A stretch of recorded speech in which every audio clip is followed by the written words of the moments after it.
May mga gabi sa probinsya na tila mas mabigat ang hangin. Hindi dahil sa ulan, hindi dahil sa hangin, kundi dahil sa pakiramdam na may nakatingin kahit wala kang nakikita. Sa gitna ng katahimikan, may mga lugar na parang ayaw mong tawagin sa pangalan. At sa isang baryo na matagal nang iniiwasan sa mga kwentuhan ng matatanda, nagsimula ang isang serye ng pangyayaring hanggang ngayon ay walang malinaw na paliwanag. Ang baryong ito ay napapaligiran ng makakapal na puno ng niyog at kawayan. Sa araw, tila payapa ito, may mga batang naglalaro sa daan, may mga nanay na nag-uusap habang naglalaba, at may mga lalaking tahimik na nag-aayos ng lambat. Ngunit pagsapit ng dapit hapon, unti-unting nag-iiba ang pakiramdam ng paligid. Ang mga ibon ay biglang tumitigil sa pag-awit.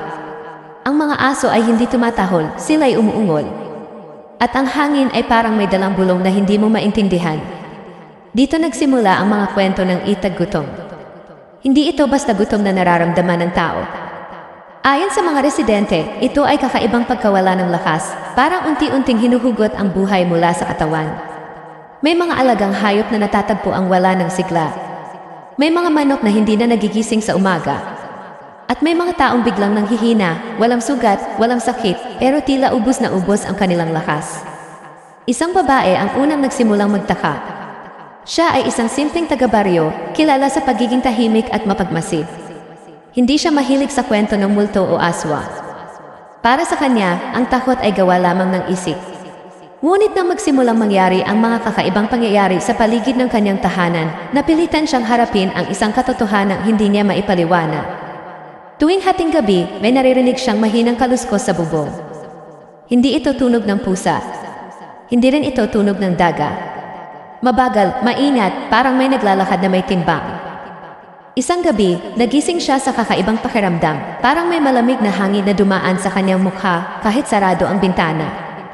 Nang imulat niya ang kanyang mga mata, may anino sa kisam na tila gumagalaw kahit walang ilaw na pinagmumulan. Hindi niya ito sinabi agad sa iba. Sa baryo, ang mga ganitong kwento ay kadalasang tinatawanan o iniiwasan. Ngunit habang lumilipas ang mga araw, may mga kapitbahay na nagsimulang magbahagi ng kaparehong karanasan.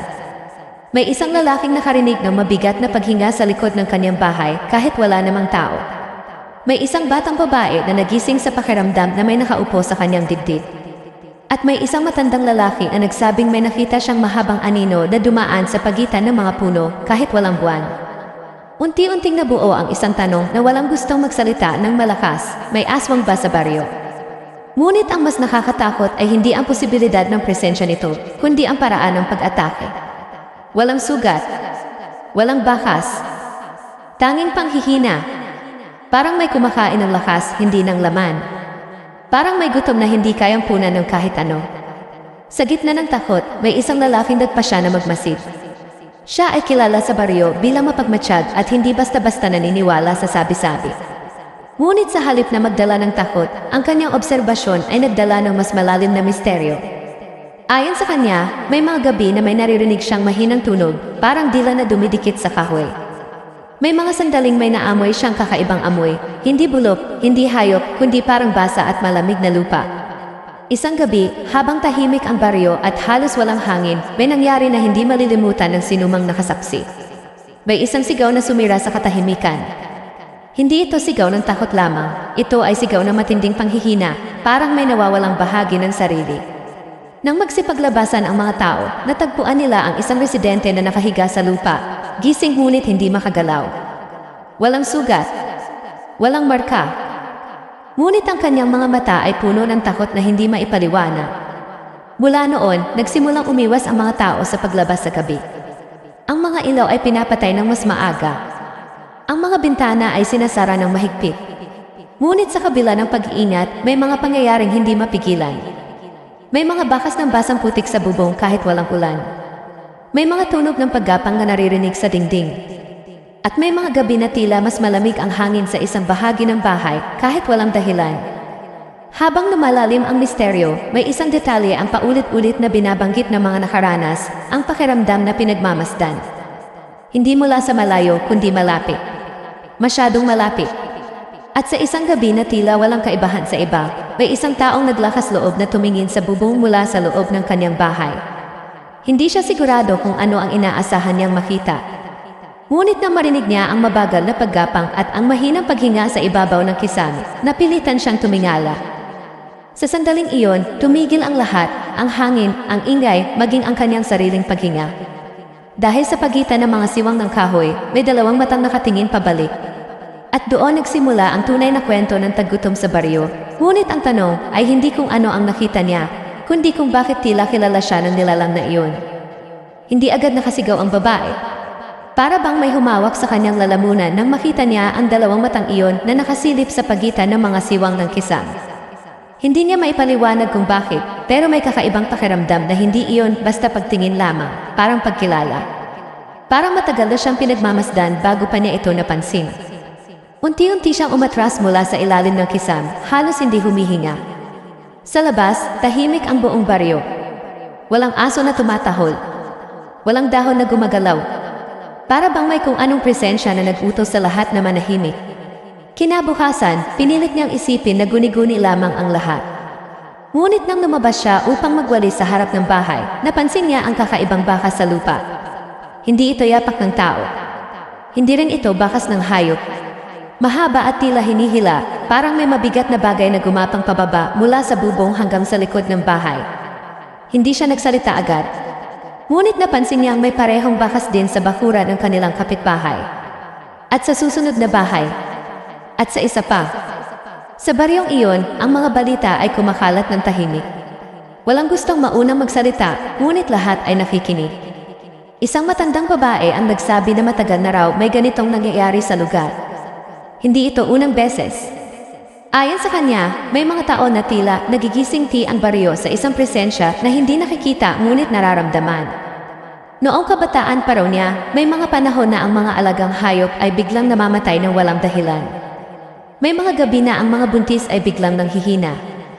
At may isang pamilya raw na umalis sa baryo matapos marinig ang tunog ng paggapang sa bubong sa loob ng maraming gabi, hanggang sa isang umaga, natagpuan ang kanilang bahay na bukas ang lahat ng bintana kahit sarado ito noong gabi. Ngunit may isang detalye sa kwento na matanda ang nagbigay ng kakaibang lamig sa lahat ng nakarinig. Ang presensya raw ay hindi basta pumipili. May sinusundan ito. May hinahanap. Mula noon, nagsimulang maging mapagmatsyag ang mga residente. May mga naglalagay ng asin sa may pintuan. May mga nagsasabit ng bawang sa bintana. May mga nagdarasal bago matulog kahit hindi naman sila dati relihiyoso. Ngunit sa kabila ng lahat, hindi nawala ang pakiramdam na may nagmamasid. Ang babae na unang nakakita ng mga mata sa kisame ay nagsimulang makaranas ng kakaibang panaginip. Paulit-ulit ang eksena, naglalakad siya sa gitna ng palayan sa gabi, may malamig na hangin na dumadampi sa kanyang batok, at sa tuwing lilingon siya, walang tao, ngunit may bakas ng paggapang sa putik na sumusunod sa kanyang mga paa. Isang gabi, nagising siya sa pakiramdam na parang may bumubulong malapit sa kanyang tainga. Hindi niya maintindihan ang salita, ngunit ramdam niya ang hininga, malamig, mabagal at tila may bigat. Nang bigla siyang umupo sa higaan, tumigil ang bulong. Ngunit may isang bagay na naiwan, isang manipis na guhit ng basa sa gilid ng kanyang unan, parang may dumampi roon na hindi niya nakita.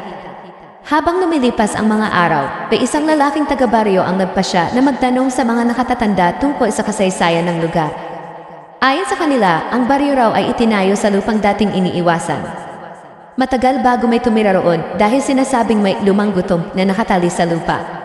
Walang nakakaalam kung saan ito nagmula. Walang nakakaalam kung kailan ito nagsimula. Ngunit may mga panahong tila nagigising ito, lalo na kapag tahimik ang baryo, kapag kakaunti ang tao, kapag mahina ang loob ng mga nakatira. May isa pang kwento na bihirang banggitin. Isang lalaki raw ang nawala maraming taon na ang nakalipas. Walang bakas. Walang katawan. Ang tanging naiwan ay ang kanyang bahay na may mga marka sa bubong, mahahaba, tila hinila pababa, parang may umakyat at bumaba ng paulit-ulit sa isang gabi. Sa kasalukuyan, ang parehong uri ng marka ay nagsimulang lumitaw muli. Ang lalaki na nagsasaliksik ay nagpasya na magbantay isang gabi. Tahimik siyang umupo sa loob ng kanyang bahay, patay ang ilaw, nakikinig sa bawat tunog. Lumipas ang oras na walang nangyayari. Ngunit bandang hating gabi, may narinig siyang mahinang tunog sa itaas, hindi malakas, hindi biglaan. Mabagal. Paulit-ulit. Parang may dila na dumidikit at humihiwalay sa kahoy. Hindi siya gumalaw. Ngunit habang lumalakas ang tunog, napansin niyang unti-unting lumalamig ang paligid. Ang kanyang hininga ay naging mabigat. Ang kanyang mga kamay ay nanghina. Para bang may kumukuha ng lakas mula sa kanyang katawan kahit hindi siya hinahawakan. Nang hindi na niya matiis, tumingin siya sa kisam. Sa una, wala siyang nakita. Ngunit nang masanay ang kanyang mata sa dilim, napansin niya ang bahagyang pag-umbok ng kahoy, parang may bigat na nakadagan mula sa itaas. At sa mismong sandaling iyon, may isang patak ng malamig na likido ang tumulo sa sahig sa kanyang harapan. Hindi ito tubig ulan. Hindi rin ito alikabok. Ito ay malinaw, ngunit malapot. Sa labas ng kanyang bahay, sabay-sabay na umuwol ang mga aso ng baryo. Ngunit walang tumahol. Kinabukasan, hindi siya nagising sa karaniwang lakas na taglay niya. Mahina ang kanyang katawan, parang ilang araw siyang hindi natulog. Ngunit ang mas nakakatakot ay ang bakas sa kanyang kisam, isang manipis na guhit na tila may dumila o dumampi sa kahoy ng matagal. Habang kumakalat ang mga pangyayari, may isang bagay ang napansin ng ilang residente. Ang mga nakakaranas ng kakaibang panghihina ay may iisang detalye. Lahat sila ay nakatira sa linya ng mga bahay na malapit sa dating bakanting lote sa gilid ng baryo. Ang lot na iyon ay matagal nang walang nakatira. Ngunit ayon sa matatanda, doon daw unang may nagtangkang magpatayo ng bahay noon at hindi ito natapos. Isang gabi, nagpasya ang babae at ang lalaking nagbantay na silipin ang lugar mula sa malayo. Hindi sila lumapit. Ngunit kahit sa layo, may napansin silang kakaiba. Ang damo sa gitna ng lote ay tila nakadagan, parang may paulit-ulit na gumagapang sa iisang direksyon. Walang bakas ng paa, puro guhit na pahaba lamang. Habang sila'y nakamasid, may malamig na hangin ang dumaan sa kanilang pagitan. Hindi ito malakas. Ngunit sapat upang maramdaman nilang may dumaan na hindi nila nakita. Sa sandaling iyon, may narinig silang mahinang tunog mula sa dilim ng lote. Isang tunog na hindi sigaw, hindi ungol, kundi parang mabagal na paghinga na may kasamang gutom na hindi maipaliwanag. Nang lingunin nila ang baryo, napansin nilang sabay-sabay na namatay ang ilang ilaw sa mga bahay. Isa-isa. Parang may aninong dumaan at pinatay ang liwanag. At habang sila ay nakatayo, hindi makagalaw, napansin ng babae ang isang bagay na mas nakakatakot kaysa sa anumang tunog. Ang bakas ng paggapang sa damo ay hindi papunta sa kanila. Ito ay paikot, parang may umiikot, naghahanap at unti-unting lumalapit sa direksyon ng mga bahay. At bago pa sila makapagsalita, may narinig silang pamilyar na tunog mula sa itaas nila, ang mabagal na pagdikit at paghihiwalay ng kung anong basa sa kahoy ng isang bubong kahit wala namang bahay sa ibabaw ng kanilang kinatatayuan. Pagkatapos ng gabing iyon sa bakanting lot, hindi na muling naging payapa ang baryo. Hindi na ito usap-usapan lamang na binubulong sa gilid ng kalsada. Ang takot ay naging bahagi na ng pang-araw-araw na buhay, tahimik, mabigat at hindi maipaliwanag. Ang babae ay nagsimulang mapansin ang pagbabago sa sarili niyang katawan. Hindi lamang ito panghihina. May mga sandali na tila nawawala ang kanyang pakiramdam sa mga kamay at paa, parang may humihila sa kanya mula sa loob. Kapag sumasapit ang dapit hapon, may kakaibang lamig na sumisiksik sa kanyang dibdib kahit mainit ang hangin. At tuwing pipikit siya, pakiramdam niya ay may ibang mata na nakabukas sa dilim. Hindi na siya halos makatulog. Kapag sinusubukan niyang magpahinga, naririnig niya ang mahinang paggalaw sa bubong. Mas malinaw, mas malapit, mas mabagal. Hindi na ito tila dumaraan lamang. Para bang may nananatili sa itaas, naghihintay. Isang gabi, nagising siya sa pakiramdam na parang may mabigat na bagay na dumaan sa ibabaw ng kanyang bahay. Hindi ito biglaan, kundi dahan-dahan, parang may mahabang katawan na unti-unting gumagapang. Sa bawat galaw nito, may tunog na tila basa na humahaplos sa kahoy. Hindi siya sumigaw. Hindi siya gumalaw. Ngunit naramdaman niya ang may malamig na hangin na bumaba mula sa kisam at tumigil sa ibabaw ng kanyang dibdib. Nang sumunod na umaga, may nakita siyang manipis na linya sa kisam, parang may matagal na dumampi roon. At sa gitna nito, may bahagyang pag-itim ng kahoy, tila nabasa at natuyo ng paulit-ulit. Habang lumalala ang kanyang kalagayan, may isa pang pangyayari ang unti-unting nagpapataas ng tensyon sa baryo. Isang batang lalaki ang nagsimulang magpakita ng kakaibang ugali. Dati siyang masigla at mahilig maglaro sa labas, ngunit ngayon ay madalas siyang nakaupo sa may bintana, tahimik na nakatingin sa bubong ng kanilang bahay. Kapag tinatanong siya ng kanyang ina, iisa lamang ang sagot niya, may naglalakad doon kapag tahimik na. Noong una, inakala ng mga magulang na bunga lamang ito ng takot na naririnig niya sa matatanda. Ngunit isang gabi, nagising ang kanyang ina sa tunog ng mahinang pakikipag-usap. Hindi malinaw ang mga salita, ngunit narinig niya ang boses ng kanyang anak na tila may kausap. Nang buksan niya ang ilaw, nakita niyang nakatayo ang bata sa ilalim ng kisame, nakatingala at nakangiti. Hindi raw siya galit, bulong ng bata. Gutom lang daw. Mula noon, nagsimulang umiwas ang mga kapitbahay sa bahay ng bata. May mga nagsabing nakita nila itong naglalakad sa labas ng bahay sa gabi, nakatingala sa bubong ng ibang bahay, tila may sinusundan na hindi nakikita. Samantala, ang lalaking nagsimulang magsaliksik tungkol sa kasaysayan ng baryo ay nakatuklas ng isa pang detalyeng hindi pa naibabahagi noon. Ayon sa isang matandang residente na halos hindi na makalakad, may lumang paniniwala raw na ang igutompi na bumabalik sa baryo ay hindi lamang presensya, ito ay siklo. Hindi ito basta dumarating. Ito ay unti-unting lumalakas kapag may isang tao na tila nakakabit dito. Hindi raw ito pumipili ng basta-basta. May sinusundan itong lakas, may inaabot na tao, may hinihintay na sandali.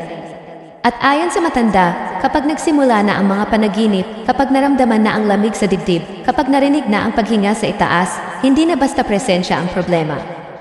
Ito ay paglapit. Habang lumalalim ang mga pangyayari, napansin ng babae na ang kanyang anino ay tila hindi na sumusunod sa kanyang galaw ng tama sa ilang sandali ng gabi. Kapag may mahinang ilaw, may mga pagkakataon na tila may bahagyang pagkaantala ang paggalaw ng anino, parang may sariling ritmo. Isang gabi, habang nag-iisa siya sa loob ng bahay, napansin niyang ang kanyang refleksyon sa bintana ay tila hindi eksaktong sumasabay sa kanyang paghinga. Sa loob ng ilang segundo, pakiramdam niya ay may ibang presensya na nakatingin pabalik mula sa salamin, hindi galit, hindi mabangis, kundi mapagmatsyag at gutom. Sa kabilang bahagi ng baryo, may isa pang pangyayari ang nagpalalim sa takot ng mga residente. Ang lalaking nagbabantay gabi-gabi ay nakaranas ng kakaibang pagkawala ng oras. Isang gabi, umupo siya upang magbantay bandang hating gabi. Nang muli siyang tumingin sa orasan, madaling araw na, ngunit hindi niya maalala kung ano ang nangyari sa pagitan. Ang mas nakakatakot ay ang bakas sa paligid ng kanyang upuan. Sa sahig, may mga manipis na marka na paikot, tila may umikot sa kanya ng matagal. Sa mesa, may bahagyang basang guhit na tila humaplos sa kahoy. At sa dingding sa likod niya, may isang lugar na mas malamig kapag nilalapitan. Nang sabihin niya ito sa babae, pareho nilang napansin ang isang koneksyon na hindi nila gustong aminin. Tuwing may nangyayaring kakaiba sa isa, may katulad na pakiramdam ang isa pa sa parehong gabi. Habang lumalala ang takot, nagsimulang mawala ng gana ang ilang residente sa pagkain. Hindi ito dahil sa sakit, kundi dahil sa pakiramdam na tila may ibang gutom sa paligid na mas mabigat kaysa sa kanilang sarili. May mga nagsabing kapag kumakain sila sa gabi, may sandaling pakiramdam nila ay may kasabay silang humihinga sa likod nila. Ang pinaka-nakakabigla ay nang mapansin ng ilang matatanda na ang direksyon ng malamig na hangin sa baryo ay tila hindi sumusunod sa natural na galaw ng hangin. May mga gabi na ang lamig ay umiikot lamang sa ilang bahay, lalo na sa bahay ng babae at sa bahay ng batang lalaki. Isang gabi, habang tahimik ang baryo, nagising ang babae sa kakaibang pakiramdam na parang may humahaplos sa labas ng kanyang bahay. Hindi ito paggapang. Hindi ito paglakad. Parang mahabang bagay na marahang dumidikit sa dingding, umaakyat at humihinto sa mismong ibabaw ng kanyang silid. Ngunit sa pagkakataong iyon, may bago siyang napansin. Hindi na lamang ito sa bubong. May mahinang tunog na nagmula sa loob ng dingding, parang may hangin na dumadaan sa masikip na siwang, may kasamang mabagal na paghinga. Habang pinipigilan niyang gumalaw, naramdaman niyang unti-unting bumibigat ang kanyang katawan. Hindi siya makasigaw. Hindi siya makabangon. Ngunit malinaw niyang naramdaman ang presensya na hindi lamang nakadagan sa itaas, kundi tila pumapalibot sa kanya. Sa kabilang bahay, sa parehong sandali, nagising ang batang lalaki at dahan-dahang bumaba sa kama. Tahimik siyang lumakad papunta sa gitna ng silid at tumingala sa kisan. Walang takot sa kanyang mukha. Tanging pagod na ngiti. At sa unang pagkakataon, nagsalita siya ng mas malinaw. Malapit na raw. Kinabukasan, natagpuan ang babae na nakaupo pa rin sa gilid ng kanyang higaan, gising ngunit hindi gumagalaw. Wala siyang maalala sa nangyari, ngunit ang kanyang mga kamay ay malamig at may manipis na marka sa balat, parang may dumampi ng matagal, ngunit hindi nag-iwan ng sugat. Sa baryo, sabay-sabay na napansin ng mga tao ang isang bagong detalye na hindi pa nila nakita noon. Sa ilang bubong, may mga bahagi ng kahoy na tila unti-unting kumikintab, parang paulit-ulit na nababasa at natutuyo. At sa gabi, kapag tahimik ang paligid, may iisang tunog na unti-unting naririnig ng lahat. Hindi ito sigaw. Hindi ito pag-iyak. Ito ay tunog ng mabagal na paghinga na tila nagmumula sa itaas ng buong baryo, hindi lamang sa isang bahay. At habang ang babae ay unti-unting nawawala ng lakas, at ang batang lalaki ay lalong nagiging tahimik, may isang tanong na hindi masagot ng sinuman, kung ang gutom ay unti-unting lumalakas, sino ang tunay nitong hinihintay.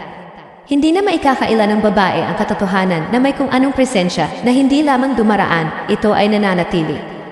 At mas nakakatakot, tila mas komportable ito kapag siya ay naroon. Sa bawat gabi na lumilipas, lalong bumibigat ang hangin sa loob ng kanyang bahay. Hindi ito simpleng pakiramdam lamang. May pisikal na bigat na tila pumipigil sa kanyang paghinga kapag sumasapit ang hating gabi. Minsan, kahit nakaupo lamang siya, pakiramdam niya ay unti-unting lumulubog ang kanyang katawan sa sahig, parang may puwersang humihila pababa. Sinubukan niyang matulog sa ibang bahagi ng bahay. Ngunit saan man siya humiga, iisa ang pakiramdam, may nakaposisyon sa itaas niya. Hindi gumagalaw, ngunit naroon. Hindi siya nakikita, ngunit nararamdaman. Isang gabi, nagpasya siyang huwag pumikit. Nais niyang malaman kung kailan dumarating ang presensya. Tahimik siyang nakaupo, hawak ang maliit na ilaw, pinipilit na manatiling gising kahit nanginginig ang kanyang mga kamay. Lumipas ang oras na walang nangyayari. Ngunit bandang kalagitnaan ng gabi, may naramdaman siyang kakaibang pagbabago sa paligid. Hindi ito tunog. Hindi ito galaw. Ito ay kawalan. Ang karaniwang ingay ng gabi, kuliglig, dahon, malayong aso, lahat ay biglang nawala. Para bang may humigop sa lahat ng tunog sa paligid. Kasunod nito ang mabagal na paglamig ng hangin. Hindi ito malamig na parang simoy. Ito ay malamig na parang anino. Unti-unti, narinig niya ang mahinang pagdikit sa kisam. Hindi ito paggapang. Mas mabagal. Mas mabigat. Parang may bagay na nakadikit at dahan-dahang dumidiin sa kahoy. Hindi siya gumalaw. Ngunit ang ilaw sa kanyang kamay ay nagsimulang manginig kahit hindi siya gumagalaw. At sa unang pagkakataon, may narinig siyang malinaw na tunog mula sa itaas. Paghinga. Hindi malakas. Hindi mabilis. Mabagal. Gutom. Sa sandaling iyon, naramdaman niyang may malamig na presensya na bumababa mula sa kisam. Hindi pisikal, kundi parang bigat na bumabalot sa kanyang dibdib. Hindi siya makahinga ng malalim. Hindi siya makapagsalita. Ngunit ang pinakamatindi ay ang pakiramdam na hindi na siya pinagmamasdan mula sa itaas. Pinagmamasdan na siya mula sa loob ng silid. Hindi niya alam kung paano, ngunit malinaw ang pakiramdam na may presensya na nasa likod niya. Malapit. Masyadong malapit. Dahan-dahan niyang ibinaba ang ilaw. Sa gilid ng kanyang paningin, may napansin siyang bahagyang paggalaw sa dingding, parang aninong hindi tugma sa ilaw. Hindi siya lumingon. Hindi dahil sa takot na makita ito, kundi dahil sa pakiramdam na kapag lumingon siya, may mawawala sa kanya na hindi na niya maibabalik. Sa kabilang bahay, ang batang lalaki ay nagsimulang magpakita ng mas kakaibang kilos. Hindi na lamang siya nakatingala sa kisam. May mga gabi na lumalapit siya sa dingding at idinidikit ang kanyang tainga, parang may pinakikinggan sa loob. Isang gabi, narinig ng kanyang ina ang mahina niyang bulong. Hindi pa siya handa. Nang tanungin kung sino ang tinutukoy niya, hindi siya sumagot. Ngunit itinuro niya ang direksyon ng bahay ng babae. Samantala, ang lalaking nagbabantay ay nagsimulang makaranas ng kakaibang panghihina tuwing malapit siya sa bakanteng lote. Isang gabi, habang sinusubukan niyang silipin ang lugar mula sa malayo, naramdaman niyang tila may malamig na hangin na umiikot sa kanyang paa, paakyat sa kanyang likod, hanggang sa bato. Hindi siya makagalaw sa loob ng ilang segundo. Ngunit nang mawala ang pakiramdam, may napansin siyang kakaiba sa lupa. Ang mahahabang bakas ng paggapang ay hindi na paikot lamang. Ito ay may direksyon na papunta sa mga bahay. Sa baryo, nagsimulang mapansin ng mga residente na ang ilaw sa kanilang bahay ay paminsan-minsang kumikislap ng sabay-sabay tuwing gabi. Walang bagyo. Walang problema sa kuryente. Ngunit sa tuwing nangyayari ito, may kasunod na iisang tunog na naririnig ng ilan, isang mabagal at mahabang paghinga na tila dumadaan sa hangin sa itaas ng buong lugar. Ang babae ay hindi na lumalabas ng bahay. Hindi dahil sa takot lamang, kundi dahil sa pakiramdam na may sumusunod sa kanya kapag siya'y naglalakad. Kahit sa loob ng sariling bahay, may mga sandali na tila may galaw sa likod niya kahit siya lamang ang naroon. Isang gabi, habang sinusubukan niyang matulog, naramdaman niyang may bahagyang pag-uga ang kanyang higaan. Hindi malakas. Hindi tuloy-tuloy. Parang may dahan-dahang dumadampi sa ilalim nito. Hindi niya pinansin. Ngunit nang muli itong mangyari, naramdaman niyang may malamig na hangin na dumaan sa ilalim ng kama, paakyat sa kanyang likod. Sa sandaling iyon, malinaw niyang naramdaman na hindi lamang sa itaas nagmumula ang presensya. Ito ay nasa paligid niya. Sa ilalim. Sa gilid. Sa loob ng espasyong hindi niya nakikita. Hindi na niya kayang tumayo. Hindi dahil sa panghihina lamang, kundi dahil sa pakiramdam na kapag gumalaw siya, may susunod na galaw na hindi niya makokontrol. Sa kabilang bahay, ang batang lalaki ay muling nagsalita sa gitna ng gabi. Gising na siya. Ngunit sa pagkakataong iyon, hindi siya nakatingala sa kisam. Nakatingin siya sa direksyon ng bahay ng babae, kahit may pader sa pagitan. Sa baryo, sabay-sabay na tumahimik ang mga aso. Hindi sila umungol. Hindi sila gumalaw. Para bang may presensya na nag-utos sa lahat ng may buhay na manahimik. At sa loob ng bahay ng babae, may isang bagay na nangyari na hindi na niya kayang ipaliwanag kahit sa sarili niya. Ang manipis na marka sa kisam na matagal na niyang napapansin ay unti-unting humaba. Hindi mabilis. Hindi halata.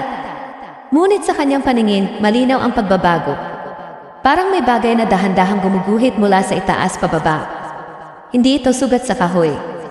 Ito ay parang bakas ng paulit-ulit na pagdikit ng kung anong basa at malamig. Habang nakatitig siya roon, naramdaman niyang unti-unting lumalamig ang kanyang noo. Hindi dahil sa hangin, kundi dahil sa pakiramdam na may presensya na bumababa ng mas malapit kaysa dati. Hindi na ito nasa bubong lamang. Hindi na ito nasa kisame lamang. Ito ay nasa pagitan ng itaas at ibaba, sa mismong espasyong hindi niya maabot, ngunit hindi rin niya matakasan. Sinubukan niyang sumigaw, ngunit walang lumabas na tunog. Sinubukan niyang tumayo, ngunit parang may humahawak sa kanyang balikat, hindi mahigpit, kundi sapat upang ipaalam na hindi siya nag-iisa.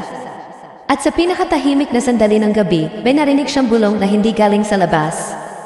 Hindi galing sa itaas, kundi tila nagmumula sa mismong hangin sa kanyang paligid. Isang mahinang hininga na may kasamang salita na hindi niya lubos maintindihan, ngunit malinaw ang kahulugan. Malapit na. At sa unang pagkakataon, hindi na niya naramdaman na siya ang pinagmamasdan. Pakiramdam niya siya na ang pinipili. Sa mga sumunod na gabi, hindi na kayang ikailan ng babae na ang presensya ay hindi lamang lumalapit, ito ay tila may inaantay na sandali. At habang lumalalim ang katahimikan ng baryo, lalong nagiging malinaw na ang takot ay hindi na nakapaligid lamang sa kanya. Ito ay nakasentro sa kanya. Isang umaga, habang pilit niyang binubuksan ang bintana upang pumasok ang liwanag, napansin niya ang kakaibang bagay sa labas ng bahay. Sa lupa, may manipis na bakas na tila paikot sa buong paligid ng kanyang tahanan. Hindi ito bakas ng paa. Hindi rin ito marka ng hayop. Para itong guhit na ginawa ng isang mahabang bagay na paulit-ulit na umikot sa bahay buong gabi. At sa gitna ng bilog na iyon, ang kanyang bahay ang tanging hindi nadadaanan. Para bang may hangganan. Nang araw ding iyon, dumating ang lalaking nagbabantay upang tingnan siya. Hindi na niya maitago ang panghihina. Maputla ang kanyang balat, mabagal ang kanyang paghinga, at ang kanyang mga mata ay tila laging nakatingin sa isang bagay na hindi nakikita ng iba. Ngunit habang sila ay nag-uusap, may napansin ang lalaki na hindi pa nila napagtuunan ng pansin noon. Sa likod ng liig ng babae, may bahagyang marka na halos hindi makita sa unang tingin. Hindi ito sugat. Hindi ito pasa. Ito ay parang manipis na guhit na pabilog, tila bakas ng malamig na pagdikit sa balat. Hindi niya ito naramdaman. Hindi niya alam kung kailan ito lumitaw. Habang tinitingnan nila ito, sabay nilang naramdaman ang malamig na hangin na dumaan sa loob ng bahay kahit sarado ang mga bintana. At sa sandaling iyon, may mahinang tunog mula sa kisam, hindi paggapang, hindi paghinga. Kundi tila mahinang pag-ikot. Parang may gumuguhit. Mula noon, nagsimulang mapansin ng babae ang mas nakakatakot na pagbabago. Ang kanyang panaginip ay hindi na basta paulit-ulit na eksena. May detalye na nadagdag. Sa panaginip, hindi na siya naglalakad mag-isa sa palayan. May isa pang anino na kasabay niya, hindi nakikita ng buo, ngunit ramdam niyang sumusunod sa eksaktong galaw ng kanyang katawan, parang hindi siya sinusundan kundi ginagaya. Isang gabi, nagising siya na may kakaibang pakiramdam sa kanyang lalamunan. Hindi ito sakit. Hindi ito hirap sa paghinga. Parang may malamig na hangin na dumaan mula sa loob palabas. Nang tumingin siya sa salamin, napansin niyang ang kanyang hininga ay tila mas mabagal kaysa sa nararamdaman niyang tibok ng puso. Para bang may ibang ritmo na pumapalit sa kanyang sarili. Samantala, ang batang lalaki ay tuluyan ng nagbago. Hindi na siya sumasagot kapag kinakausap. Hindi na siya natatakot sa dilim. Sa halip, tila mas payapa siya kapag walang ilaw. Isang gabi, natagpuan siya ng kanyang ina na nakatayo sa gitna ng silid, nakapikit at nakataas ang isang kamay na parang may inaabot sa itaas. Nang tawagin siya, marahan niyang sinabi, hindi na raw siya nag-iisa. Ang lalaking nagsasaliksik ay nagpasya na muling kausapin ang pinakamatandang residente ng baryo. Matagal itong nag-alinlangan, ngunit sa huli ay nagsalita rin. Ayon sa kanya, ang itag gutom na binabanggit sa mga lumang kwento ay hindi lamang nilalang na kumukuha ng lakas. Ito raw ay presensya na naghahanap ng sisidlan, isang tao na unti-unting nagiging daan nito upang manatili. Hindi ito pumapatay agad. Hindi ito umaatake ng biglaan. Ito ay naninirahan muna sa pagitan. Sa paghinga. Sa panaginip. Sa lamig na hindi maipaliwanag. At kapag dumating ang sandali na ang napiling tao, ay hindi na kayang labanan ang panghihina, doon pa lamang ito ganap na nagpapakita. Ngunit may isang detalye na hindi pa nila nalalaman noon. Hindi raw basta pinipili ang sisidlan. Ito ay may kaugnayan sa isang lumang pangyayari sa baryo, isang insidente na halos wala nang gustong alalahanin. Maraming taon na ang nakalipas, may isang babae raw na nanirahan mag-isa sa gilid ng baryo, sa mismong lugar kung saan naroon ngayon ang bakanting lot. Tahimik siya, hindi nakikihalubilo, ngunit kilala sa kakaibang panghihina tuwing gabi. At isang umaga, natagpuan ang kanyang bahay na bukas ang lahat ng bintana, ngunit wala na siya roon. Ang mas nakakatakot ay ang detalye na ibinahagi na matanda, ang babaeng iyon ay kamag-anak ng pangunahing tauhan. At ang bahay na tinitirhan ngayon ng babae ay itinayo sa kahoy na mula sa lumang bahay sa bakanting lot. Sa sandaling iyon, tila nagdugtong-dugtong ang mga pangyayari. Hindi lamang siya pinipili ng presensya. Maaaring matagal na siyang inaabot nito. Pagbalik ng lalaki sa bahay ng babae, natagpuan niya itong nakaupo sa sahig, tahimik, nakatingin sa dingding. Hindi siya umiiyak. Hindi siya nagsasalita. Ngunit may isang bagay na hindi niya maipaliwanag. Sa likod ng babae, sa dingding na tinatamaan ng mahinang liwanag, may anino na hindi eksaktong sumusunod sa kanyang galaw. Mas mabagal, mas mabigat, at tila may sariling paghinga. Nang tawagin niya ang babae, dahan-dahan itong lumingon. Ngunit sa kanyang mga mata, may kakaibang pagod na hindi niya nakita noon. At sa unang pagkakataon, ang babae mismo ang nagsabi ng bagay na hindi niya inaasahan. Pakiramdam ko hindi na ito nasa labas. Mula sa gabing iyon, hindi na siya halos makagalaw ng mag-isa. Kapag siya'y naglalakad, may sandaling pakiramdam niya ay may kasabay siyang hakbang sa loob ng kanyang dibdib. Kapag siya'y humihinga, may pakiramdam na parang may isa pang paghinga na nakikisabay sa kanya, mas mabagal, mas malamig. At sa pinakatahimik na sandali ng gabi, naramdaman niyang may presensya na hindi na nakapwesto sa itaas o paligid. Ito ay tila naghihintay sa loob ng kanyang sariling katahimikan. Isang gabi, habang siya ay nakaupo sa kama, narinig niyang may mahinang tunog mula sa loob ng dingding. Hindi paggapang, hindi paghinga, kundi tila tibok, mabagal, malalim, at kasabay ng tibok ng sarili niyang puso. Hindi na siya sumigaw, hindi na siya gumalaw.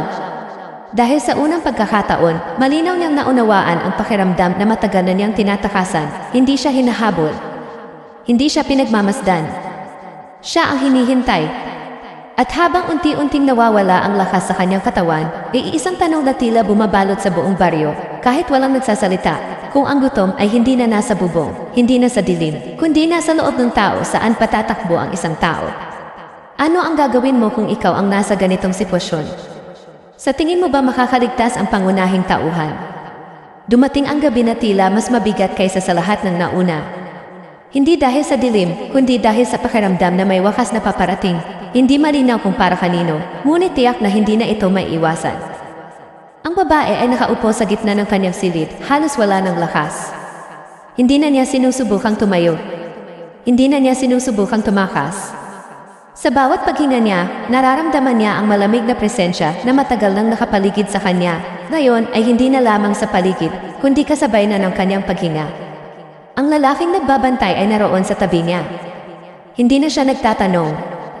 Hindi na siya naghahanap ng paliwanag. Sa unang pagkakataon mula nang magsimula ang lahat, malinaw sa kanya na ang baryo ay hindi lamang pinagmamasdan. Ito ay unti-unting kinakain ng isang presensya na walang anyo, ngunit mailayunin. Sa labas ng bahay, sabay-sabay na tumigil ang hangin. Ang mga dahon ay hindi gumagalaw. Ang gabi ay parang nakahinto sa iisang sandali. At doon nagsimula ang pagbabago.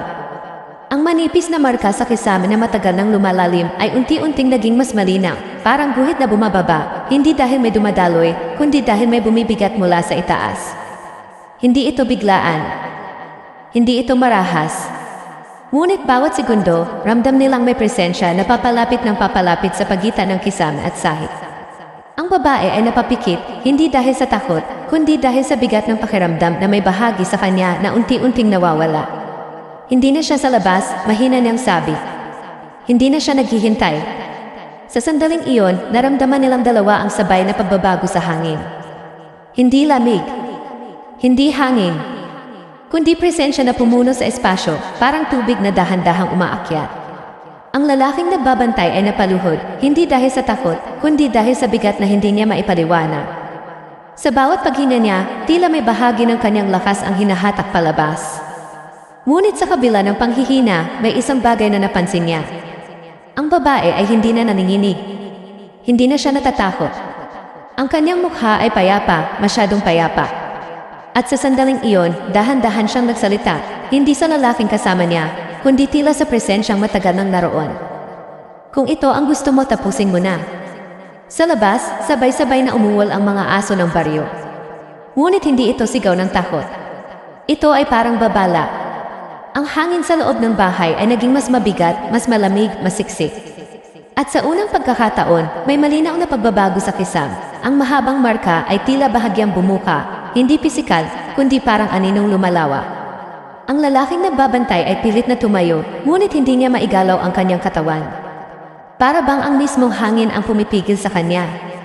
At sa gitna ng katahimikan, narinig nila ang tunog na matagal na nilang pinakikinggan. Paghinga! Ngunit ngayon, hindi na ito mula sa itaas. Ito ay nagmumula sa pagitan nila.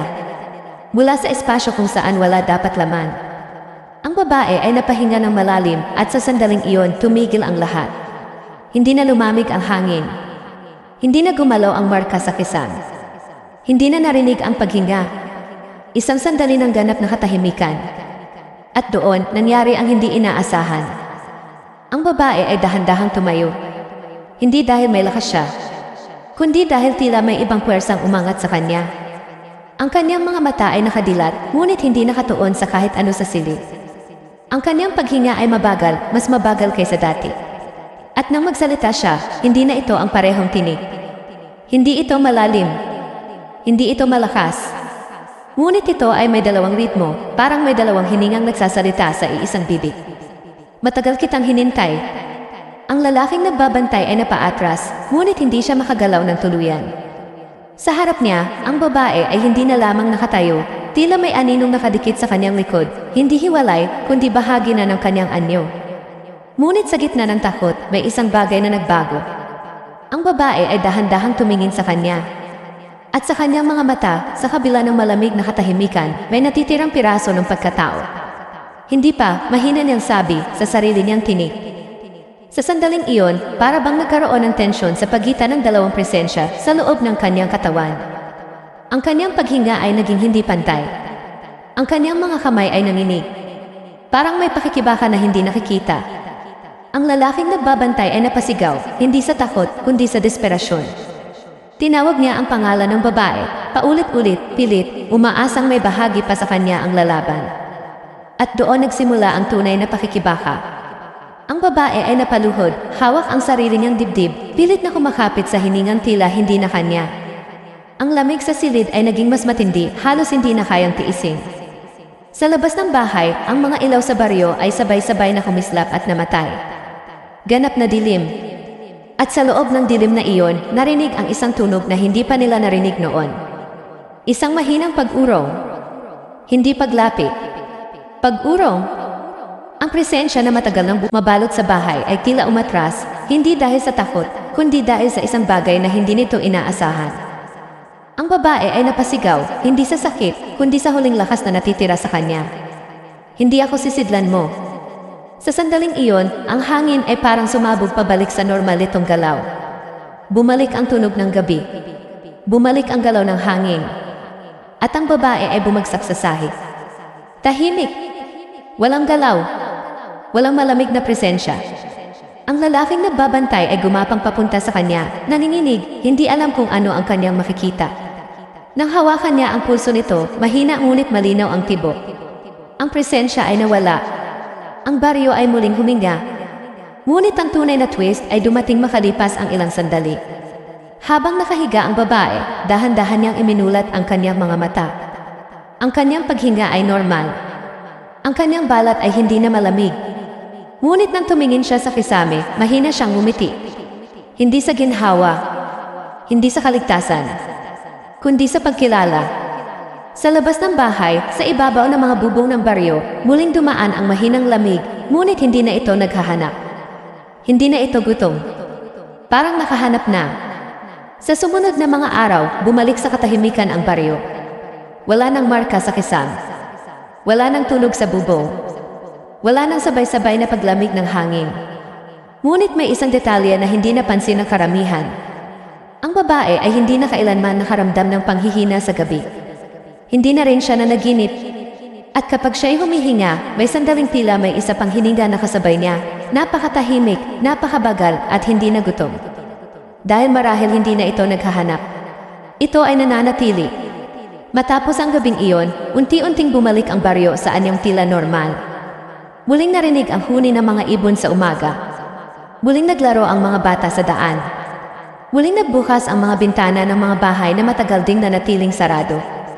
Ngunit ang katahimikan na bumalik ay hindi kapareho ng dati. Ito ay katahimikang may alaala. Ang babae ay nabuhay. Humihinga. Naglalakad. Nakikipag-usap. Ngunit hindi na siya katulad ng dati niyang sarili. Ang panghihina na matagal niyang naranasan ay nawala, ngunit may kapalit itong kakaibang pakiramdam.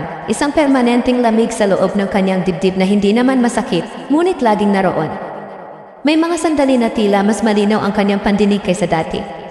Kapag tahimik ang paligid, naririnig niya ang mahihinang tunog na hindi napapansin ng iba, ang paggalaw ng kahoy, ang paghinga ng hangin sa siwang, ang mabagal na tibok ng sariling puso. Ngunit may isa pang bagay na hindi niya kayang ipaliwanag. Kapag siya'y nag-iisa at walang hangin sa paligid, pakiramdam niya ay hindi siya nag-iisang humihinga. Hindi ito tunog. Hindi ito galaw. Ito ay pakiramdam lamang, parang may kasabay siyang presensya na hindi na gutom, hindi na naghahanap, kundi nananatiling tahimik. Ang lalaking nagbabantay ay patuloy na dumadalaw sa kanya sa mga sumunod na linggo. Sa una, inisip niyang kailangan lamang nitong magpahinga at bumawi sa nangyari. Ngunit habang lumilipas ang panahon, napansin niyang may pagbabago sa paraan ng pagtingin ng babae sa paligid.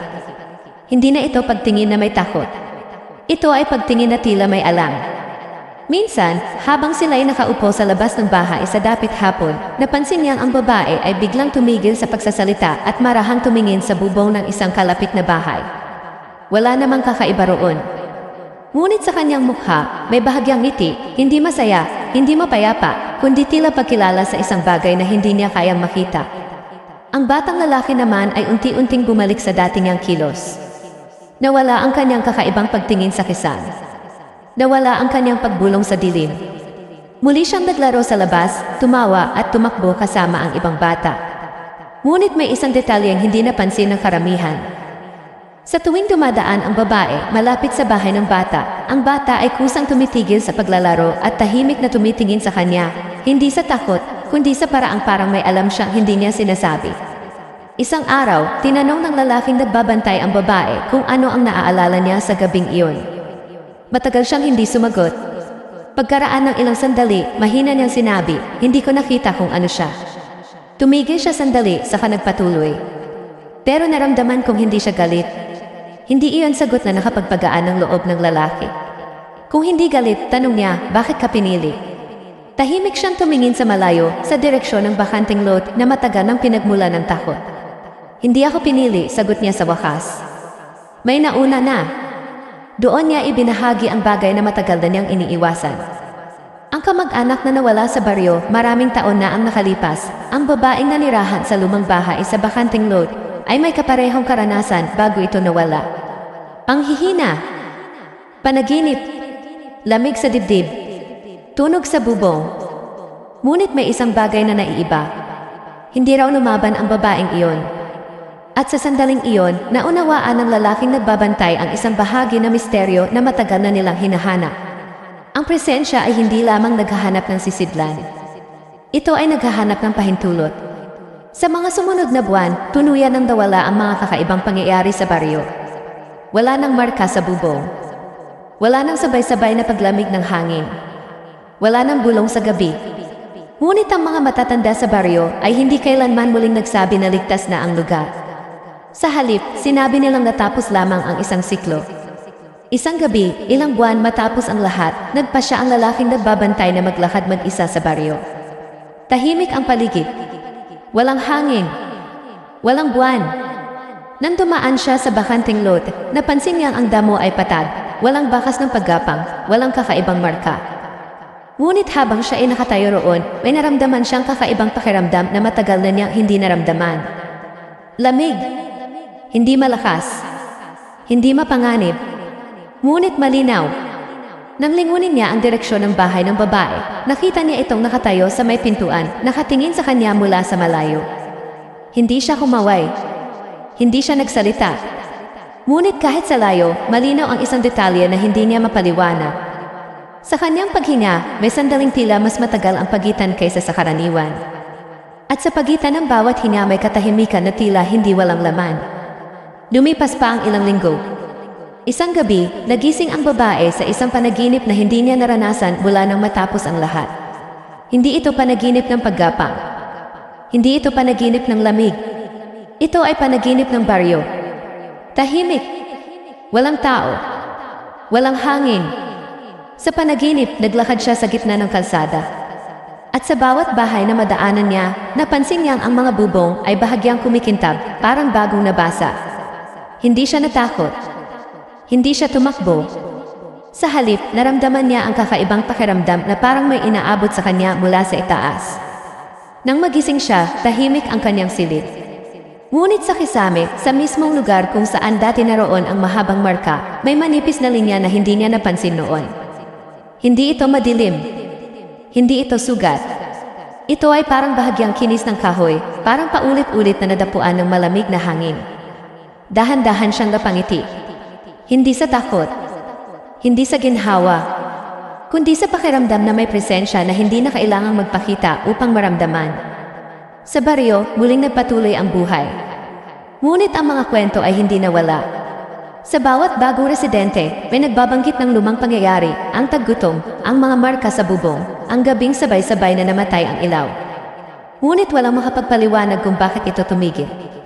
At walang makapagsabi kung tuluyan na ba itong nawala. Isang huling gabi, habang tahimik ang baryo at halos walang hangin, ang babae ay nakaupo sa loob ng kanyang bahay, nag-iisa. Pinatay niya ang ilaw. Hindi dahil sa takot, kundi dahil sa pakiramdam na mas malinaw ang mundo kapag walang liwanag. Sa dilim, marahan siyang huminga. Isang beses. 2 beses. Sa ikatlong paghinga, bahagya siyang tumigil. At sa katahimikang iyon, malinaw niyang naramdaman ang pamilyar na presensya. Hindi sa itaas, hindi sa paligid, kundi kasabay ng kanyang hininga. Hindi ito malamig na parang dati. Ito ay tahimik na parang naghihintay. At sa sandaling iyon, may mahinang tunog na dumaan sa ibabaw ng buong baryo, napakahina upang marinig, ngunit sapat upang maramdaman. Parang isang mabagal na paghinga na hindi nagutom. Nang muli niyang buksan ang kanyang mga mata, tumingin siya sa kisame at marahang bumulong, "Alam kong nandyan ka." Sa labas, bahagyang gumalaw ang hangin kahit walang dahilan. At kung sakaling ikaw ay naroon sa baryong iyon sa gabing iyon, at ikaw ay huminto upang makinig sa katahimikan, marahil mararamdaman mo rin ang isang paghinga na hindi iyo. Sa tingin mo ba tuluyan ang natapos ang nangyari sa baryo o nagsimula pa lamang ang panibagong siklo? Ibahagi mo ang iyong opinion sa comments at sabihin kung nais mong marinig ang susunod na kabanata ng kwento.